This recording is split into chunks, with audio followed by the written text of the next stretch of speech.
Bonjour à tous, je me présente, Jérôme Bondu. Je devais faire demain une présentation, je devais vous faire une présentation demain à l'École des technologies supérieures de Québec et j'ai eu une indisponibilité et j'ai proposé à Madame Lavigueur d'enregistrer mon message pour que vous puissiez quand même en bénéficier. Alors durant cette courte présentation, je voulais insister sur deux points. D'une part, une certaine inertie que l'on peut remarquer dans le monde de la veille, et en même temps des éléments qui indiquent un changement et des avancées. En ce qui concerne l'inertie, dans le cadre des missions que j'ai l'occasion d'effectuer,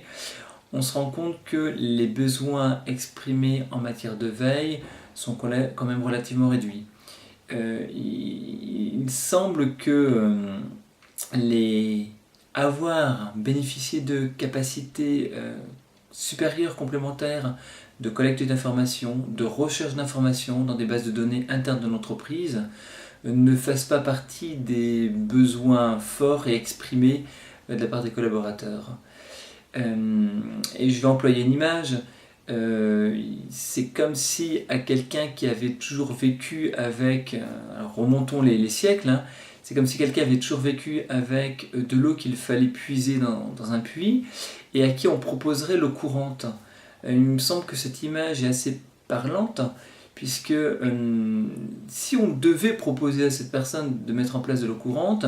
on lui ferait part de tous les bénéfices qu'il ne verrait peut-être pas tout de suite, et on mettrait aussi en avant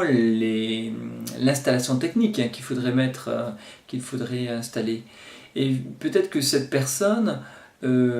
considérait que les inconvénients liés à l'installation ne vaudrait pas le bénéfice engendré qui serait d'avoir de l'eau courante. Et je me demande si là il n'y a pas un parallèle qui serait porteur de sens,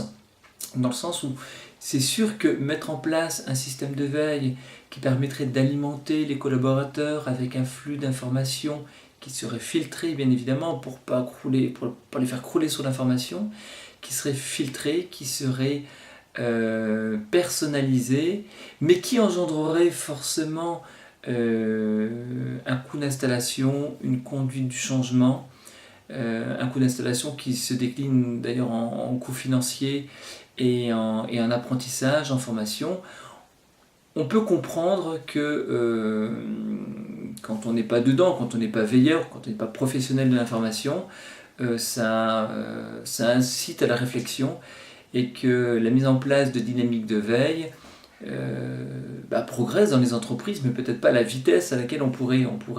le souhaiter. En tout cas, quand on est comme moi consultant ou quand on est éditeur de plateforme de veille. Alors ça, c'est pour les facteurs d'inertie. Maintenant, il y a quand même des facteurs d'avancée.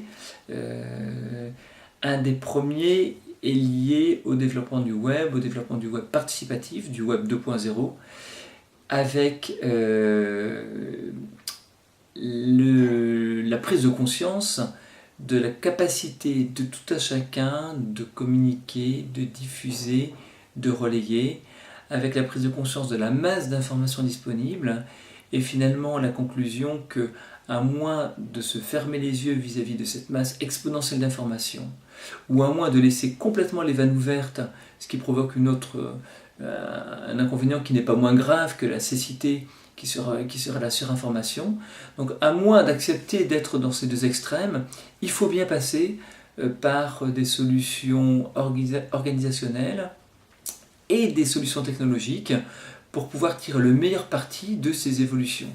Ça, c'est un facteur très fort de mouvement qui fait que petit à petit,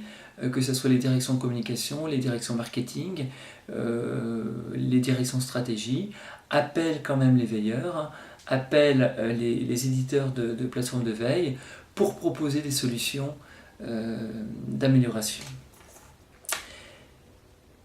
À côté de ce premier mouvement, il y en a un deuxième, qui est d'ailleurs lié au premier, qui est l'intérêt, le regain d'intérêt plutôt, pour les réseaux humains. C'est pour ça que j'ai dit qu'il y avait un lien avec les réseaux sociaux. Là, on est dans l'humain.